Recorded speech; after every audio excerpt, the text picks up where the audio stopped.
Welcome to our second Indic Book Club author Q&A. And this time we have two authors with us, two very distinguished authors with us, Harsh Madhusudan and Rajeev Mantri. And we are going to be talking and spending the next 45 minutes to an hour about their book, which is A New Idea of India. And I am going to share, and okay, they have, excellent. A New Idea of India, Individual Rights in a Civilisational State. And it's been published by Westland. It's a hardcover book. It's, gorgeously produced, very high quality production, and the content in it is even better. I had the opportunity of reading the book a few days back, and I have made copious notes from it. In case you don't already know, both Harsh and Rajeev have been writing for several years in several newspapers, including Mint, and this book is itself divided into 5 or 6 different chapters. Each one covers one aspect of what they believe should constitute a new idea of India. And reading through that book, a couple of things struck me. The first one was that it is very, very logically presented, very, very articulately put forward their arguments, and it becomes, I think, if you are on, say, the Indic side of the debate, then this book provides you with a lot of cogent arguments and facts that you can use to enhance your knowledge, as well as it better equips you to take part in debates that may happen. And if you are not on the right, on the Indic side of this debate, then I think it gives you a lot of food for thought, to use a phrase. And even on issues where you may hold opposing views, it presents its arguments in a way that are not polemic, which is quite a contrast from what you typically tend to see on social media, for example, and so on. And I think towards to that end, this book is going to have a lot of value, not only in the immediate, but in the years to come, as a reference that people can go back to and read up on not only, if they want to read up on certain facts and so, because it's extensively referenced also, but also to see where the emerging Indic debate stood at a point in time in the year 2020. Before I get into the Q&A, I'll also do a little bit of a plug for Indic Book Club. So if you're not already aware, Indic Book Club is now about 5 years old, and we are doing our bit to raise the awareness and the discourse and the level of debate, and to promote writers, authors, readers in the Indic sphere. So you can take part by either following us on Twitter at Indic Book Club, or on Facebook. So there's a Facebook group. So facebook.com/group/Indic Book Club. So with that, welcome Harsh and Rajeev. Thank you. So with this virtual background, it's going to become very difficult to show you what I have. So I'm, as you can make out, I'm holding a book, and I have added a lot of sticky notes in here. So my intent is not so much as to tell you what a great book you have written, because I've already done that. So for the next 45 minutes or so, I'm going to see if we can't find counter arguments to some of the points you've made. Let me first begin with the origins of this book are many years old, and you say that there was this article that came out by some academic in the US that talked about the idea of India, and that led to a multi-part online debate in the form of articles and so on that appeared in several newspapers. And so first, let me ask you this very, very basic question. India is not exactly a new country, even though some people assume it is only about 70 years old. India as a civilizational, as a geographical entity, and I'm not going to quote the great Winston Churchill, who said India is a country as much as the equator is. But why do we need this debate on this idea of India, first of all? And what do you mean? I mean, I'm still confused, frankly. What is it that this idea of India is meant to mean? And therefore, what is this new idea of India that you two are articulating? Can you talk a little bit about that? Should I take a stab, Rajeev? Yeah, go for it. Yeah, thank you so much, Abhinav, for the excellent introduction. As you rightly mentioned, the genesis of the book was a bunch of columns you wrote together.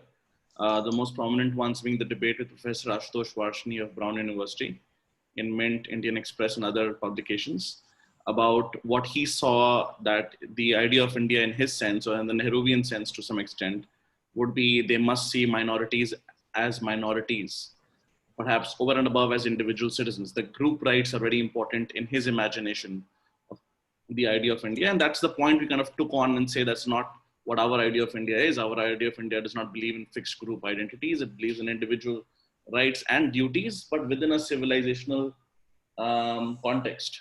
So I think that was the genesis in as far as that is concerned. The idea of India, as you can see from the subtitle, is individual rights in a civilizational state.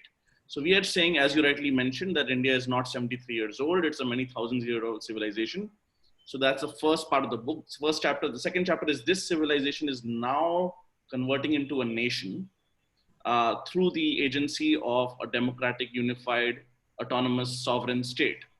What do we mean by that? We mean that, okay, fine, maybe in a European sense, where there is some kind of internal social malleability and some kind of social, not homogeneity, but at least coherence. Yeah, maybe India was not a nation in that sense. It was always a civilization. But you could say that Punjab and Bengal had their own distinct identities, just like Andhra and UP and Maharashtra and Gujarat had, right? So to that extent, Indian states were analogous to European countries. And the sum of it was the Indian civilization, what in the European case, till a couple of centuries ago, we used to use the word Christendom. So the analogy was very much that the civilization has always been there. It's just that it's becoming a more coherent nation in this age through a unified democratic nation state. And therefore, that is the transition that we try to kind of chronicle. And why is it a new idea? Of course, no idea is completely new. I mean, part of the book is basically making the argument that it is in congruence with our own, the best of our own metaphysical heritage, ancient ethos, where, salvation, the rather better word is moksha, is individualized.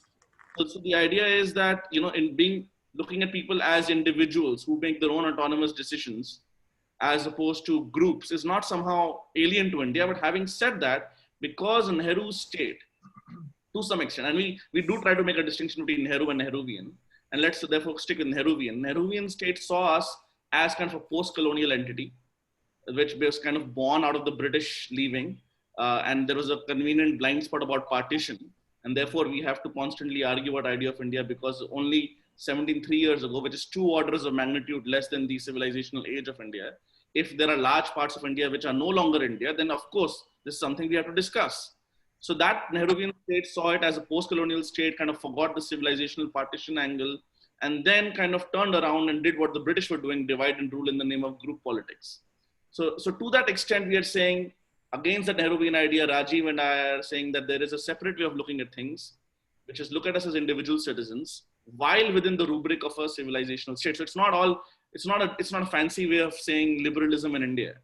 It's basically a way of saying CAA may not be considered okay by liberals, NRC may not be, Ram Mandir may not be, but those are the things that we okay within a civilizational context, heritage, history. You cannot be path independent. You have to look at the history of the Hindus being left in Pakistan and Bangladesh and so on and so forth. So the idea is very much the default is individual rights and duties, but within a civilizational setup, and that civilization now becoming a nation through our democratic state. And I think in a big way, the economy also comes in here. Rajeev, yeah. So Rajeev, before you answer, I want to interject here. When you respond, can you also tell us a little bit about put this in context? What one hagiographer of Jawaharlal Nehru wrote, and I think it was Nayantara Sehgal who wrote that India was its mission was to civilize a savage world. And I really couldn't understand the context of it. I have no problems if one says that the world itself was a savage place, but I don't think that's exactly what that statement meant. So can you also, when you talk, touch a little bit upon that? No, so let me start with that actually. So I think that comment, it says so much, right, about the kind of history writing, historiography that was happening in India, where this particular writer, she characterizes the Prime Minister of India, the first Prime Minister of India, as civilizing a savage world, in the sense that there's this great man, this great warrior, and the world is such a terrible place. And here he is fighting against everyone, trying to take India into modernity in whatever way they define modernity. And that's why they're trying to say we should be grateful to him. And I honestly find it almost like a North Korea style approach, where there are these absurd caricatures made of certain individuals, and then the most hilarious thing is, these are the same kinds of people who accuse labels are complicated, but these are the guys who accuse the right wingers of being bhakts in their own pejorative sort of usage. So it is kind of amusing actually to look through all this literature from the 60s, 70s, 80s, which kind of deified some of these individuals. By the way, these individuals themselves would never have thought of themselves in this way, as is amply clear. Even Nehru would not have. He was one of those kind of legends about him, is that he was very, very used to get very irritated with flatterers and those who tried to kind of do that to him. So he used to actively push back against that. But here we have an entire industry of people who have kind of made a nice living for themselves for many decades, doing exactly that. And just to add to Harsh's excellent summary of the book, I just wanted to emphasize also on the economy. I think post-independent India after 1947, especially for the first 45 years, India took a very wrong trajectory on the economy side, where we became too collectivist, even when the kind of socialism experiment was known to be failing in the 60s. There was no course correction. In fact, Indira Gandhi took us further left. So that aspect of individual versus collective also is very important in the economic sense. And we make the case very strongly in the book that, what we call free markets or liberal economy is in fact highly compatible with the Indic worldview and with the civilizational sort of framework within which we have situated modern day India. So excellent. Before I go to my next question, for our viewers, you can send in your questions through the Q&A feature. You can type in a question, and once we are done talking, we'll take up those questions one by one and we'll address them. My second question is that you do talk about how socialism took us back even at a time when the rest of the world, and especially if you look at Japan and Korea, and then starting with in 1978 when China started on its path to moving towards a more capitalist sort of an economy, we were going back. And one example you quote is where the marginal rate of personal income tax was as high as 97.5 or 97.75% during Indira Gandhi's time. But let's start towards the end, and I'm going to read out a few lines from your book, and these are from the chapter Decolonizing the Indian State. And on the subject of education, you write, and you quote Muralidharan's study, which compared private versus public schools, and you write that the significant result was that the average cost per student in private schools was just a third of the cost in public schools, suggesting private schools in this setting deliver slightly better test score gains than their public counterparts and do so at substantially lower costs per student. So the question is that why hasn't this received a lot more attention than it should have, given that we keep hearing from a lot of the chatter class that the middle class, Indian middle class, is very selfish. It has contributed to the decline in public schools by taking the children out of public schools and putting them into private schools. Obviously, it ignores the fact that parents took children out of public schools because public schools themselves started to decline in quality of teaching. But leaving that aside, if there is an empirical study, right, and I think it's what, an RCT, a randomized controlled trial that comes out with evidence that private schools can be better, why has this study not received more attention? So one of the interesting ways that Pranab Bardhan, an economist, answered it is he called it the dictatorship of the salariate, you know, as a pun on the dictatorship of the proletariat. And the idea is very simple. Teacher unions and teacher unions are very powerful. It's a topic that the average Indian does not, average person anywhere in the world does not understand. It's a classic How case. are they powerful, Harsh? In what way? So I think they're powerful globally in the sense that it's a vested interest which is concentrated, which is focusing on one issue, and the parents' interests are diversified. But over and above that, in India, they are more powerful because historically, government school teachers have been, for example, election agents in villages. They've been very, very influential. I mean, it's now changing because literacy has risen much faster. But if you think 20, 30 years earlier, you know, village ke jo master ji the, they had a certain social status and had a lot of respect. So the idea was, even if you now go to UP, Bihar, many Indian states, especially North India, in fact, all over India, there is a tendency to have कि घर में नहीं बहू आई है, उसको B.Ed करा दो, और B.Ed के बाद अगर सरकारी टीचर की नौकरी लग जाएगी, तो वो अब जिंदगी भर का 40, 50, 60 हजार प्लस whatever पे कमीशन के हिसाब से भरता रहेगा. And अगर जरूरत पड़ेगी तो भेजेंगे भी नहीं, बहुत बार नहीं जाते. The attendance is actually low. Although now they're trying to change it with all these kind of fingerprint testing, and but that is also receiving a lot of pushback in terms of just ensuring attendance. And what happens is that a lot of these people who do get these jobs, in terms of their credentials, are actually better than the average low-cost private school teacher. That's interesting.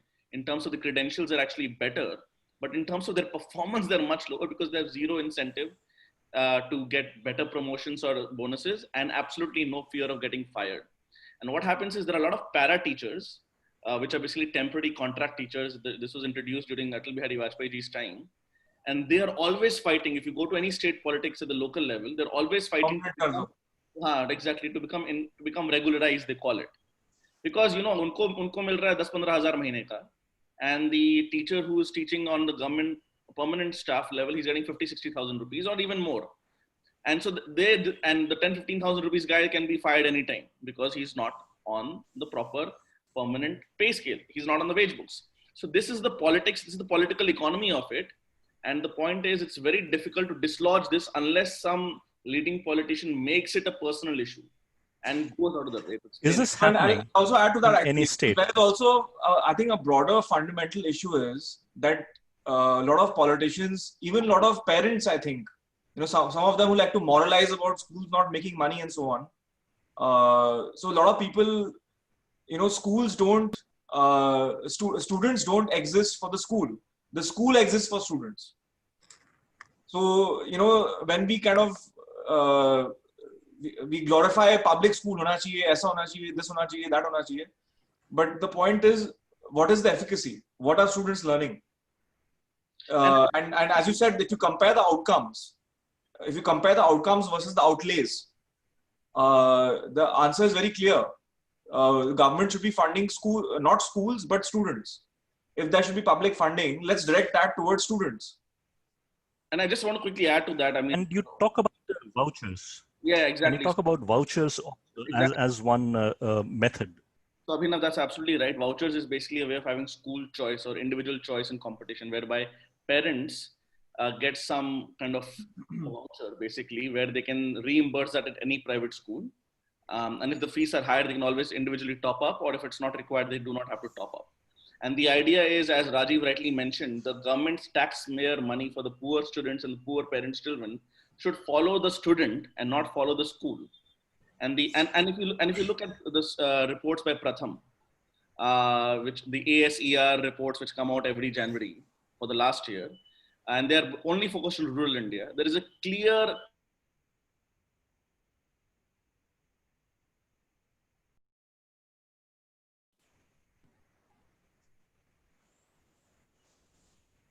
to send their children to private schools where they are paying fees. They are letting go of something that is free, where they are paying fees. And the only response that people who are ideologues against this kind of school choice, and some of them are for example, Anurag Bihar and Azim Premji University, who and Azim Premji Foundation ironically funded this RCT that you mentioned of. And they have to now disown it. Ironically, they had funded that very study.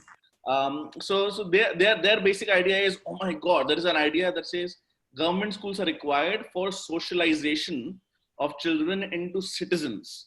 And if we let profit motive and individual groups have their own private schools, that does not happen. The irony is, we already have madrasas, we already have Christian schools.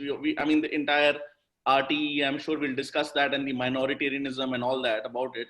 I mean, there is anyways no concept of a cohesive local school. And I mean, when we say public school, actually the British term of public school actually refers to a private school. Exactly. So public school is a very Americanism. We actually mean government school. So remember, in government schools, the teachers' salaries are 3 to 4 times for an equivalent teacher salary in a private school. So if you see it from the point of view of a teacher, they obviously want the government school. I don't blame them at all. They want to be on the payrolls of a government permanent payroll union job. So so the point is, if you do this, you'll have to face a lot of very, very, very powerful resistance, which has been building up for decades. And everybody in the village thinks that their educated daughter-in-law or daughter, son-in-law can get a job. So this seems like manna from heaven. And therefore, to oppose this is politically very difficult. So that is what I was going to ask you, that across the spectrum of the Indian Union, is there any state, whether it is BJP ruled or the Congress or any other party, is there any state where any chief minister is talking about this issue? Abhinav, ironically, nobody is talking about it directly. The only state which comes close to approximately funding schools, private or public, on a per student basis, close, not exactly the same, ironically, is Kerala. So Kerala actually has, despite being often communist and Congress government alternatively being ruled, the Kerala private schools actually get a lot of money from the Kerala state government, roughly in proportion to the number of students they have. So they have some kind of very, very deep school choice, but you have to understand, in the Kerala context, even the private school teachers get unionized, right? So it's not exactly the same, but ironically, the private labor is also a label. And actually, many laws like the right to education, one of the things they want is formal private schools, registered private schools, to not pay teachers salary below a certain level, even if the market clearing rate is that. And that is clearly a demand put in because of the government school teacher unions. And they see the real source of the threat as the market salary in private school teachers being much lower. So yeah, go ahead. So let's, with this, let's talk about the elephant in the room, namely RTE.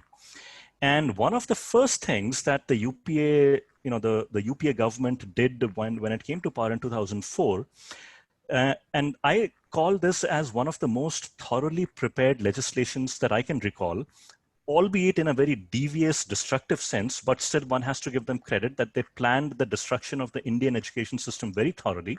Like James Bond villains.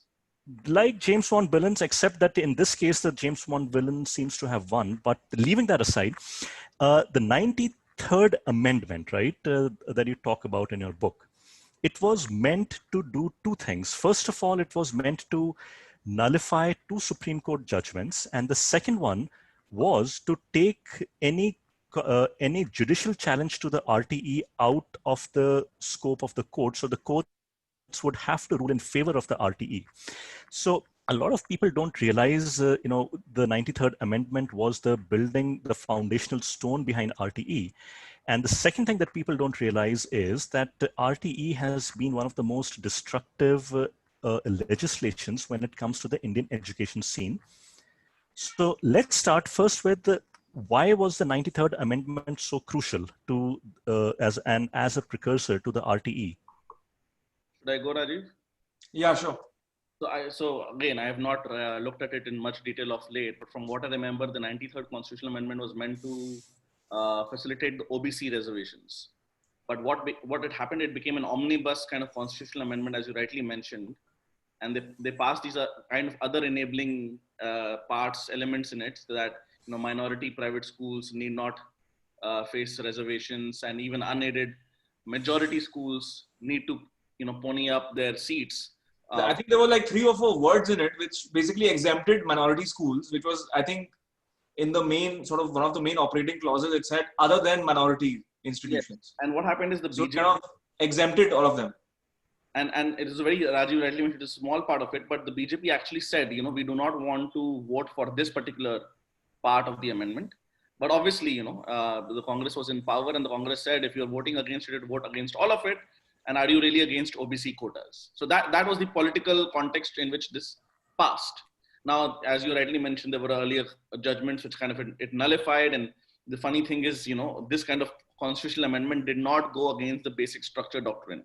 The Supreme Court did nullify another constitutional amendment recently in 2015-16, the NJSE, whereby the court's judges would be appointed through some political scrutiny.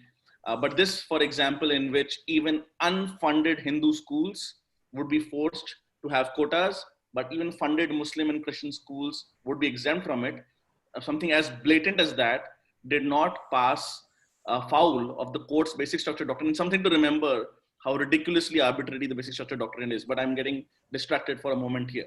So that being said, the RT, as you rightly mentioned, not only had this minoritarian agenda, this very divisive and subversive, even on the pedagogical aspects of it, it had this concept of automatic pass, automatic promotions.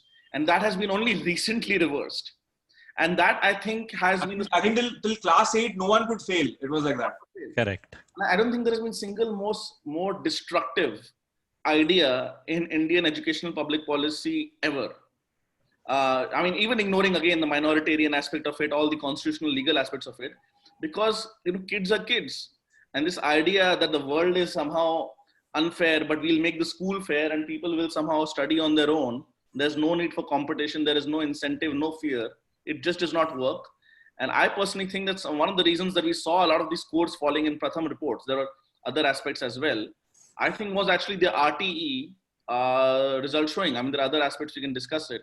So I think it was wrong on pedagogy. It was wrong on basic constitutional sanity. It was wrong on the way it was pushed in a very, very deceptive manner by clubbing it with OBC reservations. No, actually, and this is a very good example of how Congress plays the caste card. They essentially try to divide the sort of Hindu voter base based on caste by inserting these kind of clauses and sort of making it all or nothing, where if you don't accept the minoritarian sort of aspect, then you also are in a way falling afoul of the caste issue. So okay, so I think the RTE Act was legislated sometime in 2005, if I remember. And from 2005, 19th Amendment is 2006. 2006. Okay, so roughly around that time, the RTE then also came into being. For 6 years now, from 2014 to 2020, we have had the BJP in power. And when the Congress-led UPA did this, the Congress had, I think, about 150 seats in Lok Sabha.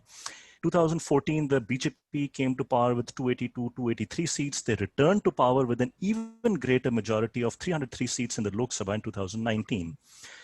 On the other hand, the BJP has not talked about anything in terms of reforming RTE. In fact, they're on record as having said they want to expand the scope of RTE. They don't see anything wrong in the discriminatory nature of RTE. So my question is, if both the main political parties of India have basically the similar kind of views when it comes to RTE, what is wrong with it? So I'll take a stab at it. I'll say, first of all, as far as I don't know about Rajeev, I'm quite sure I know about Rajeev also. We're not BJP members. So we cannot answer for the BJP, but I do take the question in the right spirit. And I say that, for example, I have no idea why this was not even at least attempted or discussed in the first term. At least in the second term, I can understand the last 18 months, they have been very busy with what we call a lot of civilizational moves.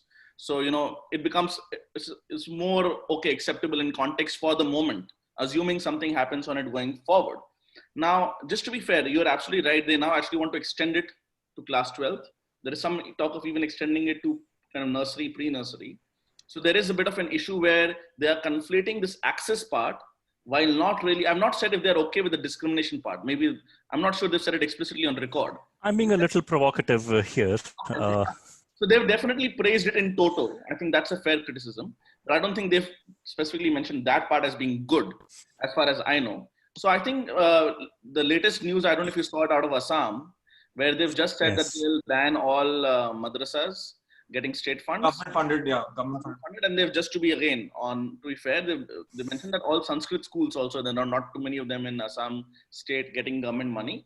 They'll say that all of them will be no longer recognized, they will not get funded, and you'll have to have quote unquote secular education degrees to be class 10th, 12th and BA, BCom equivalent. So clearly the BJP government is getting into the groove of things. Too slow for my own likes. I fully agree and concede that point. But I think it's a matter that quite frankly baffled me as well, that why the government has not been made, because this is something which actually the common person will understand how deeply unfair it is. But I do think now going forward, something like RTE, more broadly Article 2930, UCC, these things are much easier to explain to a domestic, and not that we care that much, a global audience, compared to CAA, NRC 370, which I support, but which nonetheless you had to explain a certain civilizational context. Whereas these three things that will happen, 2930, RTE, UCC, are directly about equality in front of the law. So I remain hopeful. Rajeev, what do you think?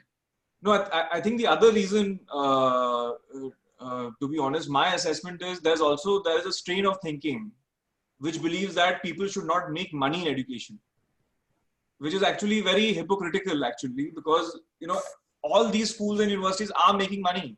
Absolutely. They are just labeling themselves non-profits. They have all kinds of mechanisms by which they extract money from the trust or the non-profit entities that are running these institutions. But they all, if you know people who are owning schools or universities, they are actually pretty well-to-do. So it's obvious that they are running it as a business, except that the label says that education cannot be a profit-making industry. So unfortunately, there has been this kind of thinking that has still persisted. कि इसमें पैसा नहीं बनाना चाहिए, मतलब education में पैसा नहीं बनेगा. So I think there is a need to understand that it's okay to make money and regulate it as a profit-making industry, rather than right. Closing our eyes and pretending it's not happening. So on that, leaving RTE and then and moving into the role of the government itself. So there are, I'll talk about a couple of things. The first one, I'll read one passage from your book, and you write that the Indian state is inefficient is true. Any discussion about first principles in public policy can't possibly paper over as deep-seated a problem as poor state capacity. And then elsewhere in the book, you also write, and you take the example of Sam Pitroda, who claimed that he brought the telecom revolution to India, and the late Prime Minister Rajiv Gandhi's son claimed that telephone ye laye the and all of those things. But then you say that during that time, India's telecom density went from roughly about 0.6% to 2.8% in a period of about 10 or 15 years. Today, India's telecom density stands at above 90%. And most of this, or almost all of it, has happened from 1999 onwards. So basically in the last 20 years. Why is it then that the role of the state has not diminished in India, despite the fact that the evidence is clear that India and Indians prosper when the state gets out of the business of running businesses? Rajeev, you take this one.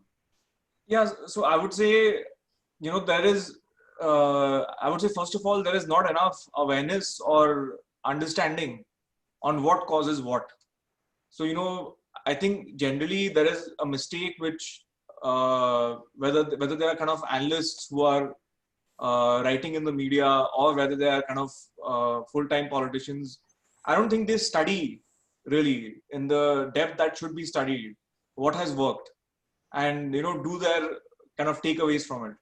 So like you mentioned, it's so obvious that the telecom story is entirely a private sector entrepreneurship led story, and it has done wonders for the country today. Not just penetration, Abhinav, that India is now ranking at first world levels, we have also got the world's cheapest telecom and data rates anywhere in the world.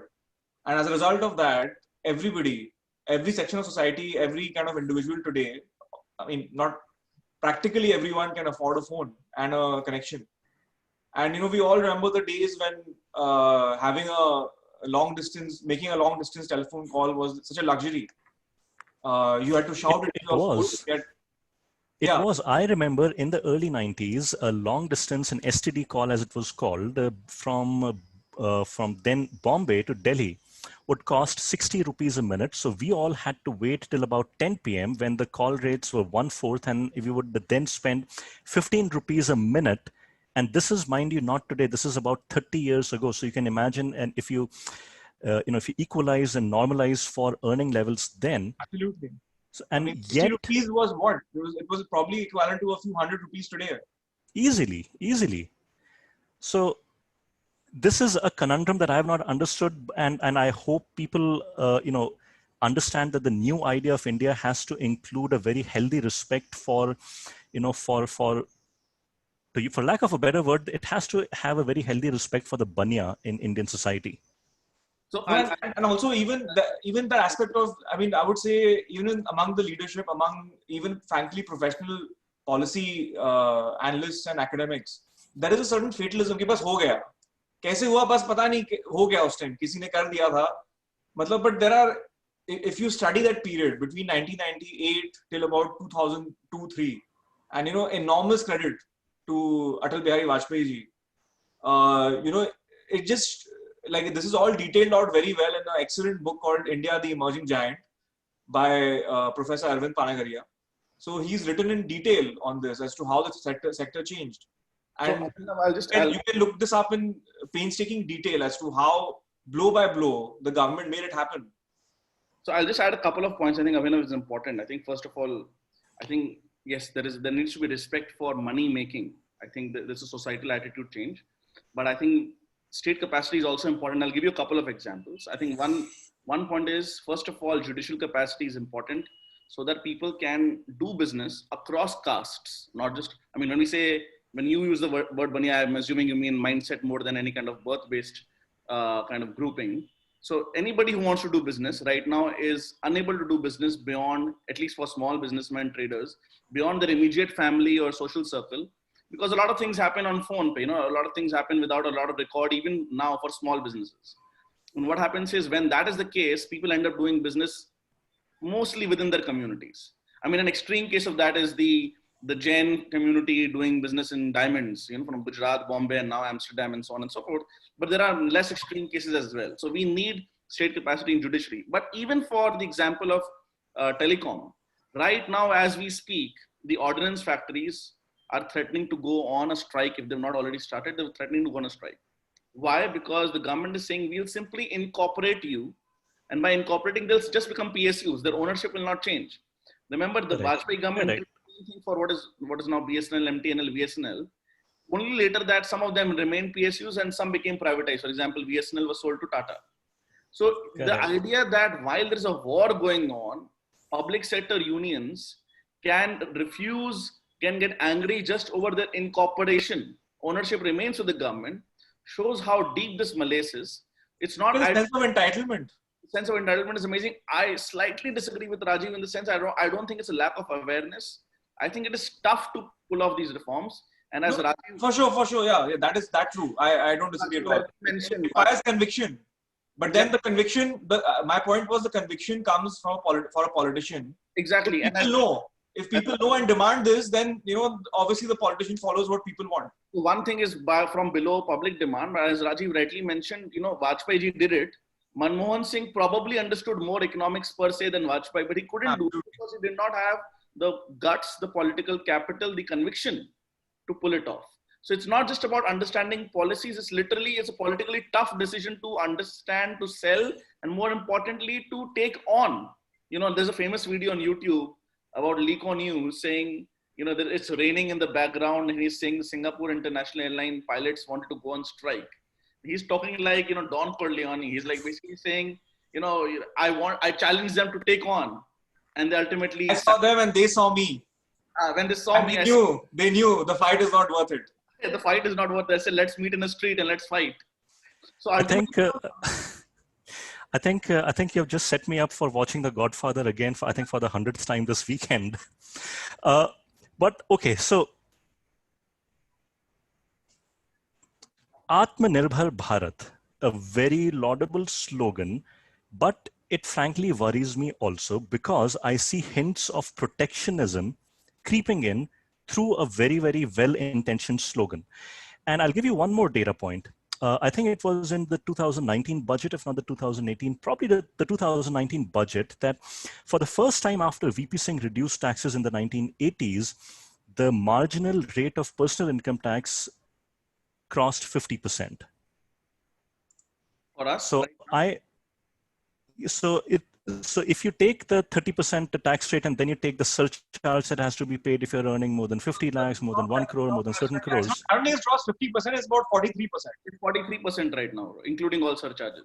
Okay, so I stand corrected, 43%, which is still more, the highest it has been in more than 20, 25 years, if not longer. And Atmanirbhar, along with the duties it has imposed on certain imports, and it suspiciously sounds to me like the slogan we used to hear in the 1960s and 70s, which was import substitution. The focus was not on building things that we could export to the world. The focus was on building things so that we wouldn't need to import things. And we know what it resulted in. We had the gorgeous Premier Padmini and the Hindustan Motors ambassador that we had to live through for decades. Are we on the, I mean, is Atmanirbhar, if you scratch below the surface, is it a return to some sort of protectionism? So I'll take a stab, Rajeev. Yeah, go for it. So I think, I think what you've asked is a very, very, very valid question, which I'm sure is on the mind of a lot of people. But I think it's important to conceptually separate a few things. So whenever you're right, let's take the income tax thing a bit later. Let's first look at tariffs, as you mentioned, and the protectionism. And so after 25 years, in 2016, 17, 18, the Modi government started increasing tariffs for some electronic imports and so on and so forth. A lot of people said license Raj wapas aa raha hai. That was the kind of headline for, economists who either don't understand much or who understand but don't want to explain to people what they understand. So I'll tell you why. License Raj had a problem not just because of protectionism. It had a problem because it had literally licenses to be required for a private company on Indian shores to expand their capacity. They had to go to Delhi, they had to pull in favors, they had to be corrupt to be allowed कि अच्छा आपका 1 lakh unit का capacity इसको 2 lakh करना है sir. That is not the case in India anymore. Secondly, foreign companies are allowed to manufacture in India just like any other Indian company, which was also not the case earlier. Remember, Coca-Cola and other companies were kicked out, ironically, by George Fernandez and other people in the 1970s. No, and actually, Abhinav, you mentioned Premier Padmini and Ambassador. So now, obviously, it's a totally changed context. Like Harsh mentioned, there are all kinds of foreign players coming to India. In fact, the top two market share car companies are both foreign, which is the Suzuki subsidiary, Maruti Suzuki. We sometimes forget that. And Hyundai. So just to continue from there, an auto industry is a very good example of Indian industrial and trade policy being successful, because unlike many other emerging markets, India is not only self-sufficient in autos. In two-wheelers, we actually export a fair bit. But coming back to the main point, so what is different now compared to the 60s and 70s? The only thing that we are doing is we're having some moderate protectionism. Foreign companies can come in. There is no license Raj, full free domestic markets domestically. We are doing labor market reforms. We're doing agricultural market reforms. And most importantly, the market is much bigger today compared to the world market today than it was 30, 40 years ago. Why is that important?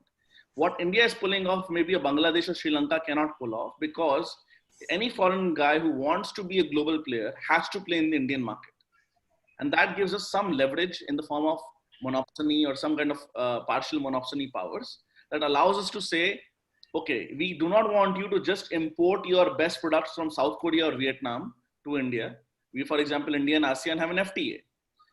We want you to actually put up a factory in India. Anyways, the market is large enough. What happens then, given the geopolitical context of China with everything that's happening? It's obvious, I don't want to repeat it for your audience.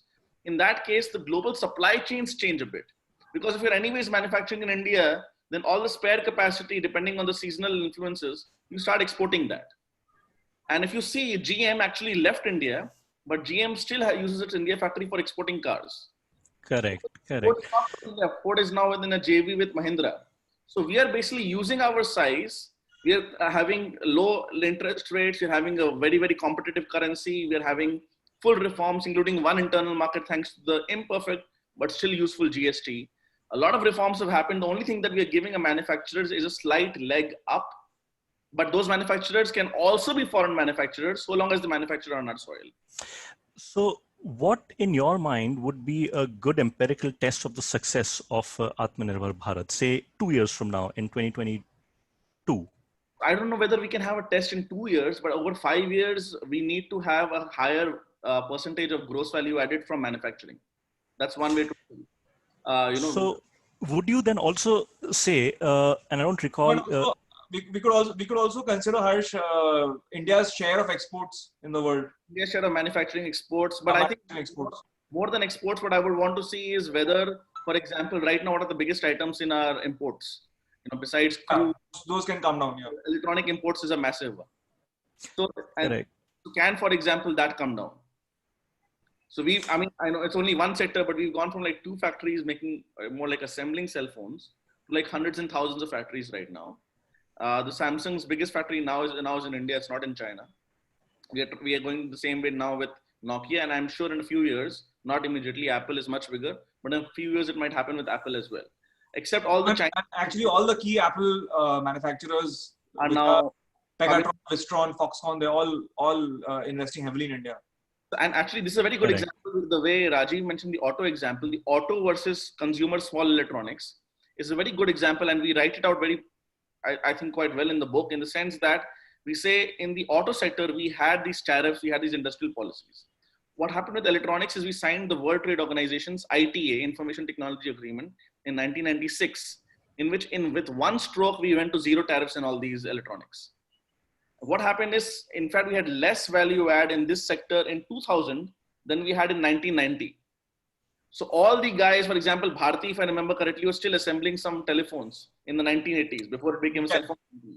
After that, all of these guys became importers. And you must have seen the Micromax ad on Twitter today, on social media, this kind of patriotic, for patriotic ad. See, Micromax was importing Chinese phones. Correct. Now, what Atmanirbhar Bharat and the entire sentiment around is saying is that there is a policy setup and there is a broader narrative setup, which will still allow you to manufacture some phones in India and get a market. Now, those phones will not be manufactured entirely in India. You'll still import a lot of items from South Korea and Taiwan and so on and so forth. But can you get China more or less out of that supply chain is the big question, not just economically, but also geopolitically. And I think the point is liberal economics breaks down when your biggest trading partner is not, in the broadest sense of the term, liberal, is an enemy. It's not democratic, it's authoritarian, and it's literally fighting a war with you on the border. So there are key assumptions of this Kantian piece, Immanuel Kant and so on and so forth, which break down when you are faced with a state run by a party like CCP. So that is, I think, we must see the broader context of it, and the same thing is happening in the digital sector also now. Please go ahead. Okay, good. So I am somewhat then optimistic that Atmanirbhar Bharat will not lead us to, a Nehruvian socialistic and Indira Gandhi control model.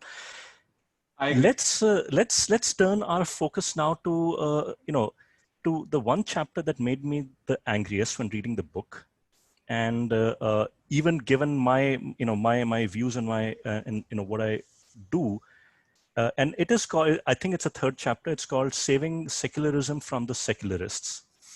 And if anything, I would probably want to take and make a booklet ebook out of just this chapter and distribute it to as many people as I can. And perhaps I think I may just do that on Twitter. But leaving that aside, you point out instance after instance where the Indian state, and when I say the Indian state, I mean both the government at the center as well as state governments, provide state patronage from the taxpayer money to minority religions for furtherance of their religion and other educational aspects. I'll read out one particular section that I didn't know about. And you talk about the renowned 300-year-old Varaha Lakshmi Narsim temple in Simhachalam, where affairs were so inefficiently managed that they were unable to deal with the large number of cows being donated by devout Hindus and stopped accepting such donations. The YSR government, which is then United Andhra Pradesh, and the chief minister was Rajshekar Reddy, who was a devout Christian himself. The YSR government's response was both reprehensible and insensitive. The cows were auctioned and sold to slaughterhouses, apparently because the temple authorities were unable to care for them, despite receiving crores of rupees every year in donations from devotees. And then you also mentioned the number that there are about 97,000 temples just in the 4+1 5 states of South India that are controlled by the government. Then there's also the fact that the government pays out of taxpayer money a salary and a monthly pension to imams and Christian priests. It also has, and then in the same context, you also have, or you had this legislation, this Article 370 that applied to Kashmir. And yet somehow we are told that this is what represents the idea of India. And the question is that when the facts are so, I mean, these are not, this is not hearsay. These are incontrovertible facts that where the government is favoring one community over the other, not leaving aside the fact that the right to education in itself deepens these inequities. When presented with these facts, what is the most, okay, let's put it this way. When presented with these arguments, obviously there are the proponents of this idea of India. Some will come with the different kinds of arguments. What is the most logical, relatively speaking, what is the most cogent argument in defense of this discrimination that you've heard? And just for the amusement of all of us, what is the most ridiculous argument you've heard that seeks to defend this state of affairs? So I'll tell you the most ridiculous and most cogent. And before I just go there, I just want to add one quick point. I think Harsh is going to use up my answer, but anyway. No. I'm probably not. I'm just going to say first and foremost that the HRCE in Tamil Nadu and other parts, similar laws, have been one of the most blatant and the anti-Hindu laws in the sense that they've taken all these lands, which are traditionally owned by the temples. They've been under this land redistribution, they've been taken. Then the temple themselves were de facto nationalized. And I've been writing I wrote in Pragati since the famous Kerala temple example where so much gold was found. I've been writing for 10 years and along with Rajeev, that we need to have a denationalization of these temples. And there was some debate on Twitter about how to do it. That's a separate issue. But we must denationalize these temples. Now, what is the most cogent argument I've heard about this state of affairs? The most cogent argument is not from the left. It is actually that India is actually a Hindu state. It just doesn't say it. It doesn't admit it. It's actually a Hindu reformist state, which is why it lets this kind of the minority religions. There is a soft bigotry of low expectation that it has been trying to so-called get rid of caste inequities. I'm not saying that's a good enough argument. I'm saying amongst the arguments, that's the most cogent one I've heard. That's the most cogent argument. Yes. And the most ridiculous one I've heard is the good old postmodern woke argument that there is a permanent oppressive majority. And infantilization of like a permanent victim minority. And therefore, no matter what happens, the minority guys need to be treated differently. In the left liberal Western world, it's known as substantive equality as opposed to formal equality. So they like to believe that, if there is just formal equality before the law, that is not good enough because people are starting from different levels of endowments. And because there is a permanent victimized minority, irrespective of all the social, cultural arguments, if you say, for example, that female working labor force participation amongst Indian Muslims is half of that of Indian Hindus, much lower than any other minorities, forget Hindus, Christians, Jains, Sikhs, Buddhists, Parsis, and therefore it's partially an endogenous state of affairs for what was noted in such a committee, then you are a bigot. Because any religion, any differences in religious outcomes, average outcomes must be, according to this worldview, only and only because of discrimination. And because discrimination exists, therefore you need a leg up. You need a starting point. For example, in a 100-meter race, somebody needs to start at meter 10 and other people need to start at meter 0. So that is, in my view, very ridiculous because it's importing something from the African-American experience into the Indian experience, totally disregarding the history of India from medieval times to today, and creating this permanent majority minority kind of victimhood and oppressor narrative, which is why they tried to come up with laws like CAB, Communal Violence Bill, CBB.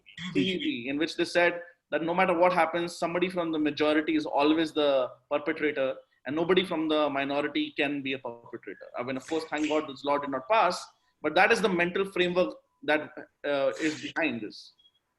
So let me ask you a question there.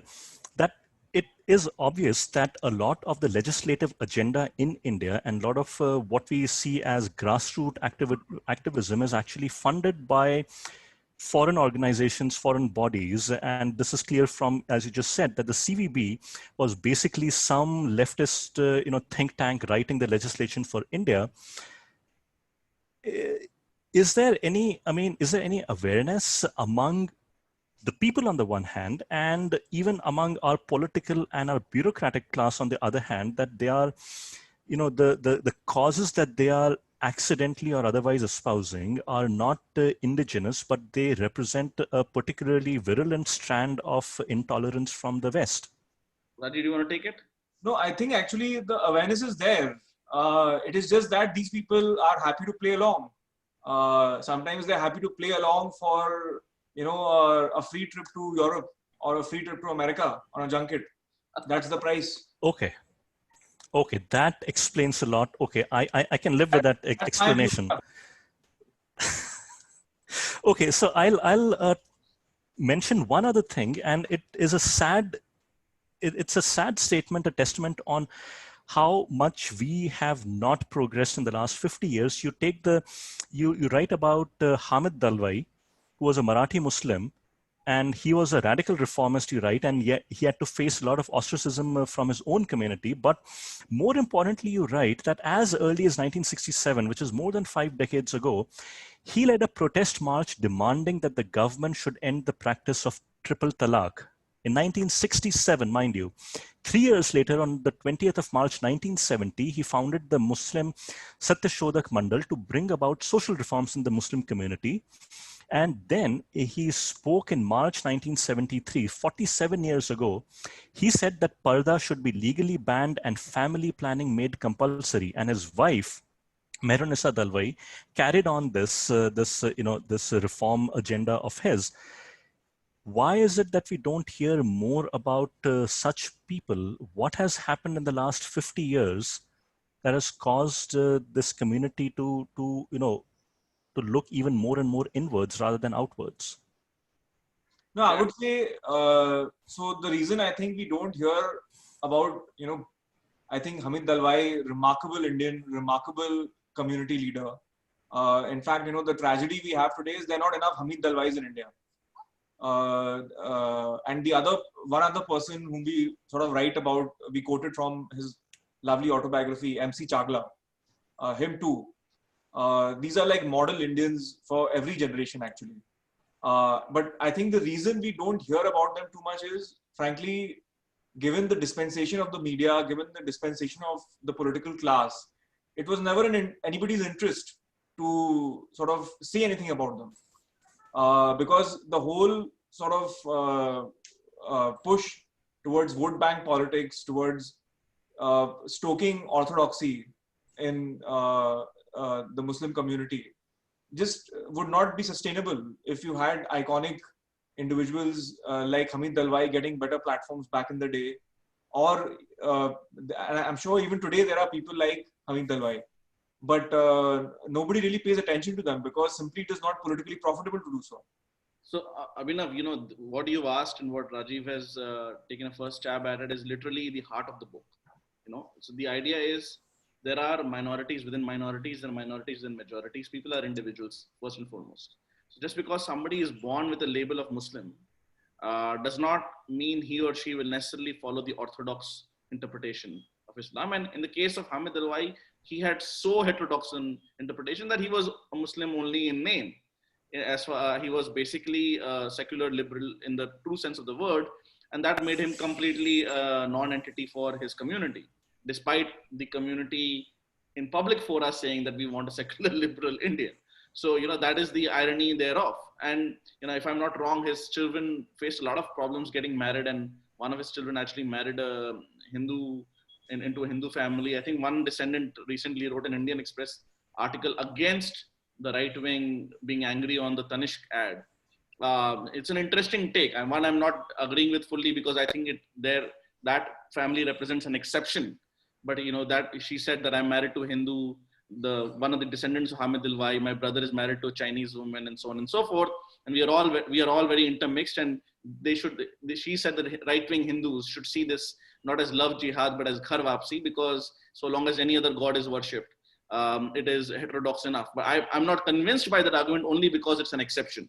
But I thought, again, the family has a very long history of being heterodox. They were never accepted by the family. MC Chagla is another great example that Rajeev mentioned. So we have to look as individuals, and what India has clearly failed is providing protection through their state capacity to dissenters within the Islamic community. People who actually take on these anti-blasphemy attitudes, people who want to republish the Charlie Hebdo cartoons, they were not given protection while the BJP was in power in the state government in Maharashtra and in the center. So we have failed across. Actually, on that, I think what Harsh has said is super important, because even if there are people like that, today they will probably stay in the closet. They will hide their true thoughts. They are. So, because it is dangerous to actually voice some of these thoughts. And that is the real intolerance that nobody talks about, because in the larger intolerance of again so-called Hindu fascism, what happens is there is a tendency first of fear within Kashmir and in the rest of India. Anybody who dissents a bit from orthodox Islamic positions gets a lot of threats, gets a lot of pushback, if not physical threats, a lot of social excommunication. And secondly, there is a tendency of why do you want to wash dirty linen in the open when there is a larger threat? That is the narrative. So I think it's a very delicate dynamic position, but the least we can do is to provide state protection to dissenters from the Islamic community, because that is the only way reform will happen. Otherwise, we are basically in a cold civil war within this country, whether we like to accept it or not. And if we believe that demographics is destiny, and a lot of it is, but if we believe demographics is the only destiny, and there is no possibility of either ghar wapsi or some kind of heterodoxy taking on within different communities in India, then we have a much weaker hand than we assume. And that, I think it's something that we must think very, very deeply about. We must have more police capacity. We must have protection to all kinds of dissenters. Right wing, left wing, whether I like them, whether Rajeev likes them or not. And I think that we've written a lot for free speech in the book as well. Correct. So, on the question of police, you do, you do put out some numbers with respect to how many policemen per thousand, residents in a country we have, and we are like, 1/3 or 1/4 of what the United States is. And you also talk about the irony of the First Amendment, constitutional amendment that was brought out in India, which actually curbed free speech, and which is the reason why we are in the state today, where anyone can decide whatever, even the mere utterance of a sentence can be seen as a threat to public safety, versus the First Amendment of the US Constitution, which actually forbade the US Congress from passing any law that curbed an individual's right to speech. But leaving that aside, we are do you guys have a few minutes? Yes, absolutely. Yeah, sure. We can go on for 10, 20 minutes. Yeah. Perfect. So before I start reading out the questions that have come in, and there are at least, I think, 13, 14 questions that have come in, I'll want to conclude with this final question. So there's one politician who recommended your book, but also added the caveat that he finds almost nothing to agree with in your book. I'll not take his name, but I think we all know who he is. So, and at a very broad level, not taking that individual's name or not this thing, but why is it that the ideas and the facts and the arguments presented in your book should evoke such a visceral response from people who don't agree with it? This is not a polemic. You're not waving some flag and coming out with slogans and all that. This is a very well-reasoned book. So aren't we told that the only way to debate an idea is to debate it with a counter idea? Why are we being told that there's nothing in this book that some people agree with? Abhinav, I think that's an excellent question. And if you've seen the number of reviews so far, I think there have been 6 or 7. Half of them have come out in Swarajya. And without taking names of any platforms, I can tell you that the book has been sent to other platforms, neutral platforms, slightly left-leaning platforms, and we've gotten a royal ignore so far. And I think we are not surprised. We knew that when we were sending it out, that's likely to happen. And I think just to take the politician's name, Shashi Tharoor, to be fair to him, he actually mentioned that he agrees on free speech and free markets and so on and so forth.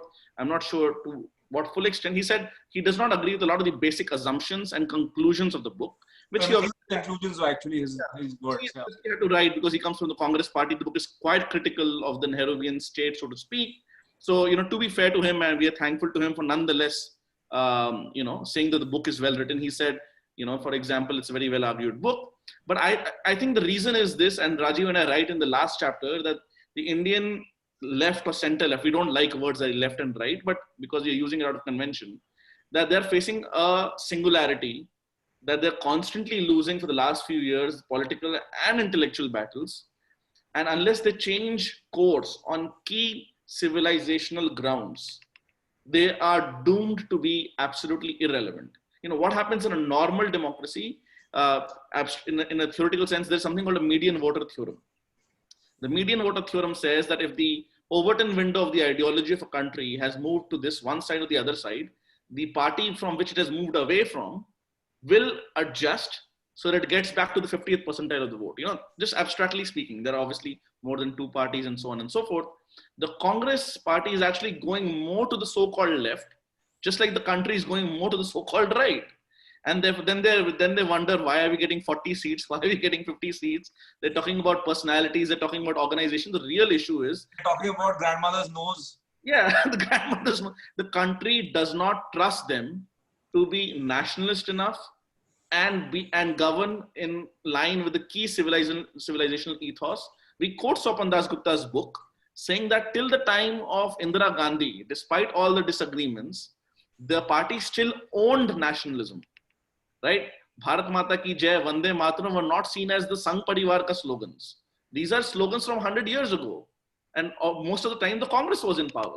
So as Rajeev and I often say, the Congress party has left India. India has not left the Congress party. So they need to come back, or whoever replaces them in the key opposition space has to adjust to the reality. What is the reality? The reality is slowly caste divisions in Hindus are going down. Urbanization is happening. And therefore, there is a much larger, broader awareness of the challenges in the world at large. Islam and Christianity might be minority religions in India, but they are the globally dominant religions. They are evangelical, proselytizing, and in some cases, violent monotheisms. And Hindus are just more and more aware. And if you do not adjust to that reality, you are doomed to be irrelevant. Similarly, in the case of economics, if you are constantly going on with the public sector unions, you're constantly going on with some kind of old socialism, and same thing in foreign policy. There were three key parts of Nehruvianism, right? Pseudo-secularism, socialism, and non-alignment. If you can't get along, if you can't say that we need to go with the US now, not in a formal alliance, but against China, and need to go back to CPM and so on and so forth, well, you are going to be irrelevant. Raju, do you want to add to that? No, yeah, I mean, as recently as I think it was 2014, where the chief minister of a prominent state in India declined to meet the US ambassador. Reason being, this chief minister thought that the certain communities in the state will not be happy about it. That was literally the reason. So, yes, just as some movie personalities did not want to meet with the visiting head of state, the Prime Minister of Israel, yeah. or how a former chief minister wants China to take over Jammu and Kashmir, erstwhile Jammu and Kashmir. Yeah. Yes, so laughable. So Rajeev and Harsh, thank you so much for taking this time and answering my questions and politely ignoring my troll baits that I threw in once in a while. I'm going to read out a few questions that have come in from the chat window. So the first one is from Shiv Kumar, and he asks, do you see individual rights as primary, envisioning a civilizational state to an extent that it accommodates all of modern individuality, or do you see a civilizational state as primarily individual rights accommodated to the extent possible, or do you see our civilization state fully in harmony with individual rights? Do you see conflicts? And what would be the philosophical basis for a resolution? So I'll take a stab at that. Obviously, there are some conflicts. We do think they're broadly in consonance. And the conflicts part we actually write about in one section of the book called Karl Popper, Kashmir and Pakistan. And we basically say that, what was Karl Popper's, amongst many other things that he wrote, it was that the paradox of tolerance. And he said that if you're very tolerant towards the intolerant, ultimately the tolerant no longer exists. And so we, for example, in one part of the book, in normal circumstances, in peacetime, in normal so-called, where the army is not deployed, etc., we argue for close to absolute free speech.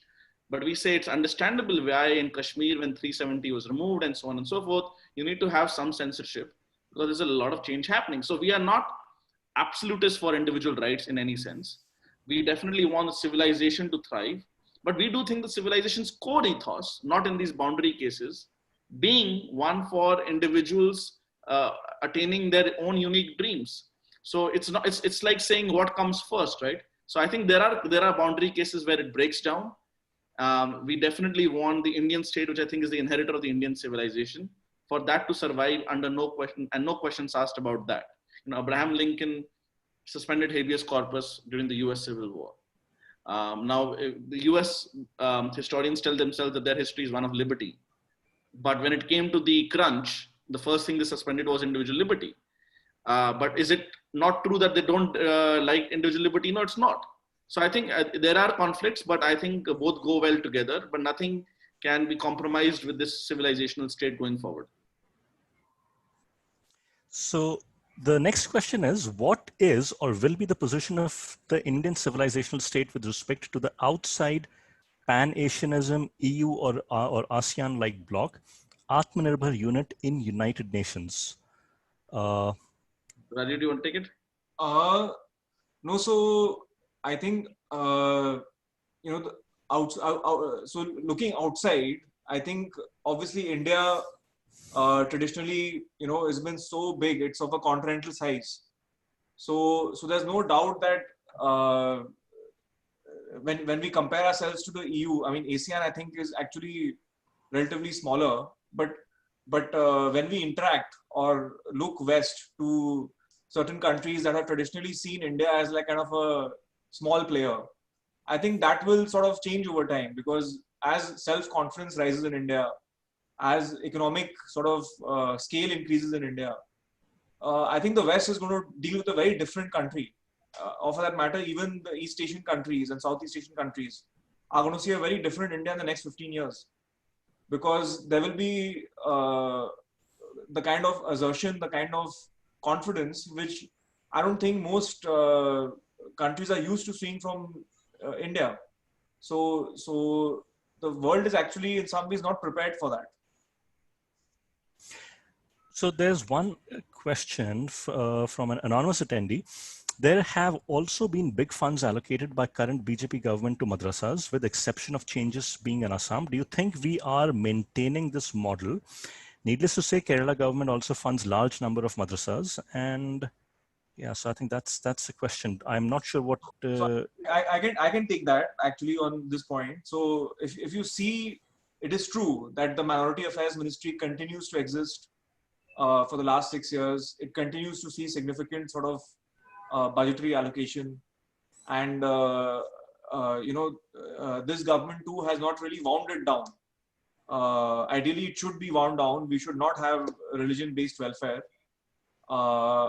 However, there is a small change which one could argue. I mean, I obviously support winding it down, but you could argue that what this government is trying to do is modernize madrasas.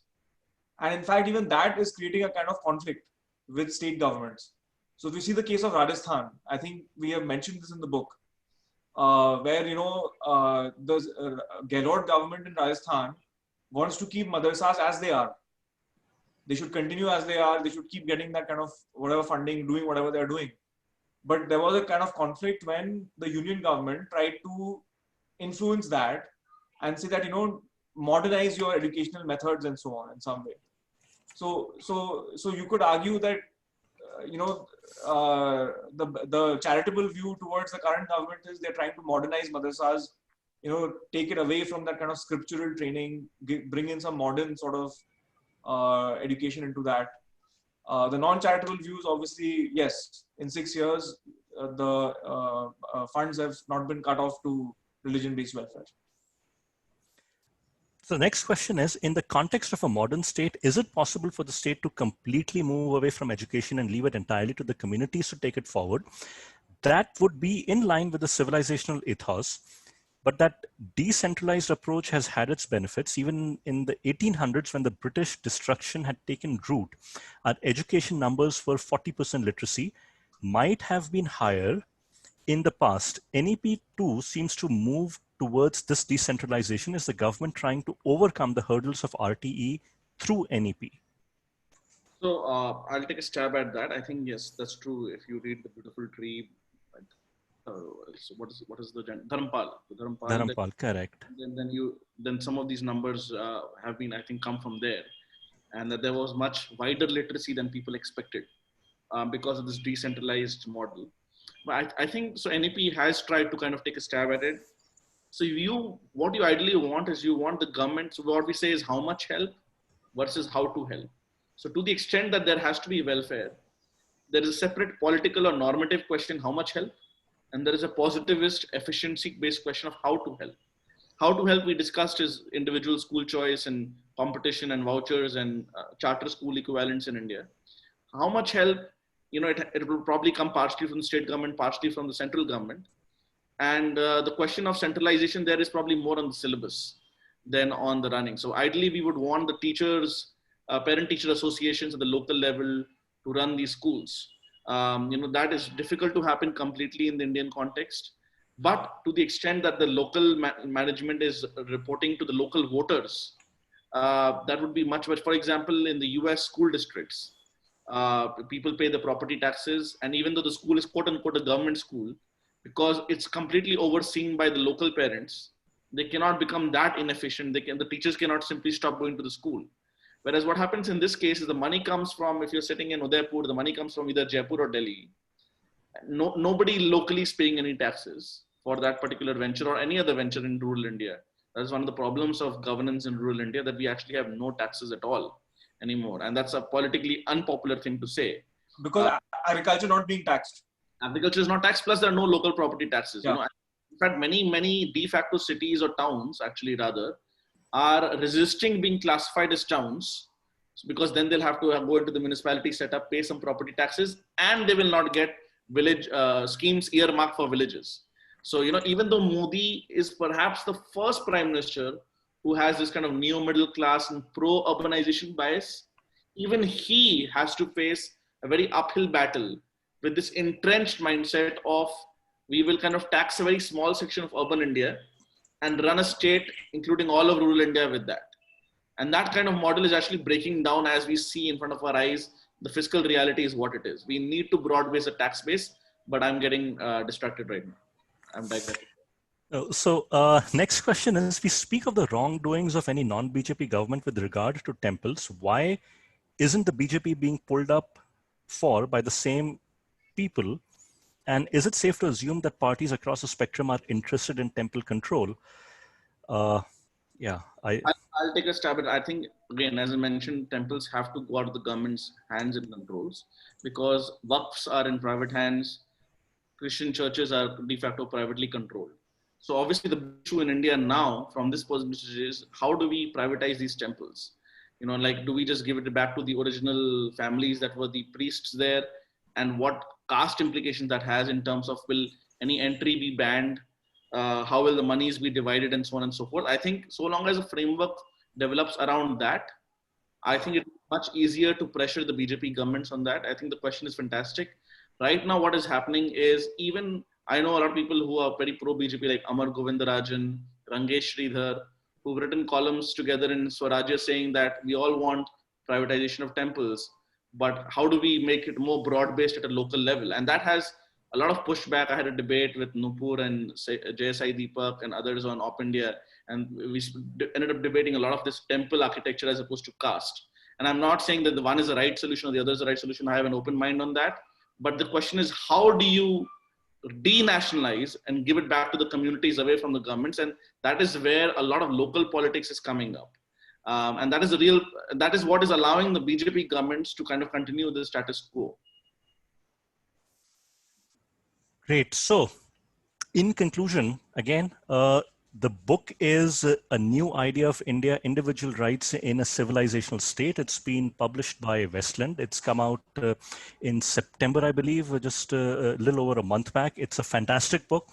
And I believe it's one of those books that you'll want to keep on your bookshelf, read, share with others, and also keep coming back to for just these small nuggets of data and an argument that I think can enhance the discourse anywhere. Thank you, both of you. It's been a pleasure talking to you. And on behalf of Indic Book Club and Indic Academy, thank you guys. Rajeev, Harsh. Thank you for inviting us, Abhinav. Thank you, Abhinav, for an excellent. Thank you. Thank you. Bye.